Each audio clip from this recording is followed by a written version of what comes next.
Hello, fifth grade artists. I want to talk to you about our assignment this week. You're going to draw in the Murakami style a character of your choice. So the example on our written direction sheet is Dogman. So down by the little number 3, you can see a really cool Dogman that has been changed to be more in the Murakami style.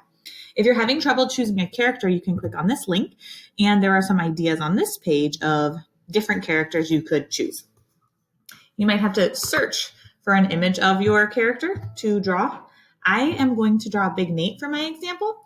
Something else that will help to draw in the super flat style is to choose a picture where your character is looking straight ahead. So like if somebody is looking to the side, that's going to be a little more challenging to make super flat. The other thing that I printed that you don't need to print, but I did just so that you can see while I'm drawing, is I printed the Murakami eyes and mouth. So that's going to help us while we create some different versions of Big Nate here. So I'm just going to do his head. So I'm sketching in pencil. Pencil is what I would start with for whatever you're working on. I'm going to do a couple of versions of Big Nate to see which one I like best. So his head's kind of a squarish circle, which, let's see if I can adjust a little. Okay, and then it comes down and to be a little more rounded. Oops. It's got really nice big ears, big old C ears. It looks like on one of them we don't have this line, so I'm going to erase that because that's what I see here. Now he has this awesome spiky hair, which doesn't start by his ears. It starts up a little higher. So these are, I would call these like rounded spikes. So let's see, 1, 2, 3, and then a little baby one. A little baby spike. 1, 2, 3. So mine are a little too pointy. I'm going to round them a little bit. Round the end there. So I have the general shape of Big Nate's head. I think I didn't get it quite right. Yeah, straighten it out a little bit here. So this is something that we want to make sure it kind of looks like him, right? Because we want to know who this character is.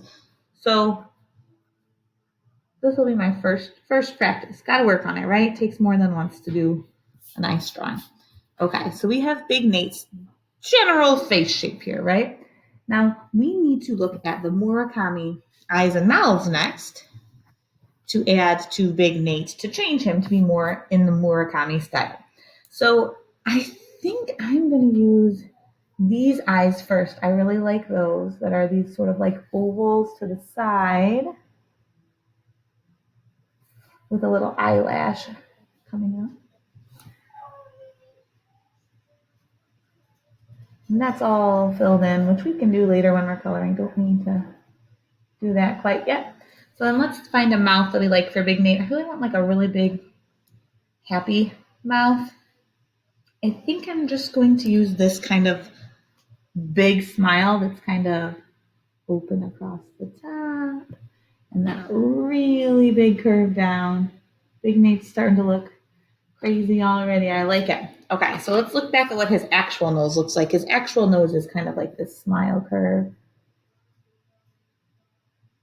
All right, Big Nate. I'm going to add some teeth in. I know that's not part of the Murakami mouth, but I can see it in the actual Big Nate, so I want to kind of combine the two ideas together.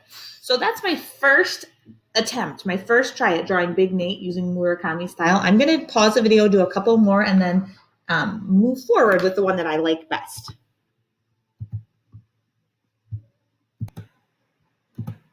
All right, artists, I made a couple more versions of Big Nate using different Murakami features, and I'm going to pick my favorite and draw again and sort of work forward with the final product. I think I really like this Big Nate the best with the winking eye. I combined some of the ideas here.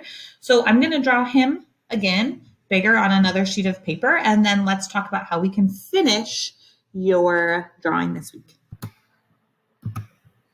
All right, artists, I have finished my Big Nate. I have drawn him how I'd like to. I want to talk about some other changes I made to sort of make him more in the Murakami style. So I changed his hair a little bit to make it a little bit more of these curved spikes. I forgot to add his eyebrows. I'm going to add those in too. I've also added some extra little spikes in there. You might want to look back at some of those other designs that appear a lot in that Murakami style, like this little flower. I'll throw a little flower on Big Nate's shirt. just to bring it all back together. Now let's grab some fun colors. Now I'm going to color Big Nate with bright colors. I'm going to look at what colors he actually has on in his clothes, but then I'm also going to add some kind of like curvy shapes. A lot of Murakami's style has these organic. So if you think back to organic shapes are these flowy, more like blob-like shapes.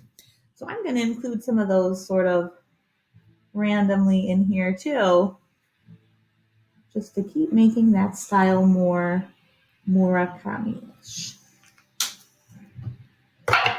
I'm going to choose just a couple more for my color scheme and keep going from there.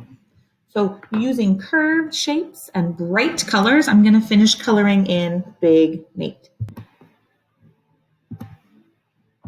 All right, fifth grade artists, I finished my Murakami-inspired Big Nate, and I think he turned out awesome. Some things I just want to talk about how I finished. I used some curved kind of organic shapes to color, and I added the little Murakami flower. I also made his face two-toned just to keep him extra colorful. So this week, I can't wait to see what you come up with your Murakami-inspired cartoon characters. Happy creating!